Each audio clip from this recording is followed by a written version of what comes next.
Ever felt like your bank statement is hiding from you inside the Commbank app? Let's find it. First, open the Commbank app on your phone and log in using your PIN, fingerprint, or Face ID.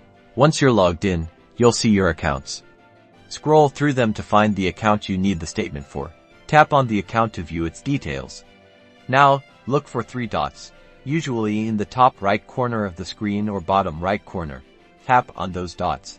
A menu should appear. Select the option labeled Statements. You'll now be on the Statements screen. You can view your available statements here, or if you are looking for a specific period of time, you will need to adjust the date range using the date selection tools. Select the start and end date for the statement period you require. Once you've selected the date range, your statement should appear. Tap on the one you want to view.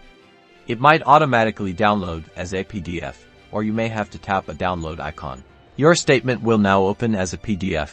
You can view it, save it to your device, or even print it. And that's it. You've successfully found your bank statement on the Commbank app.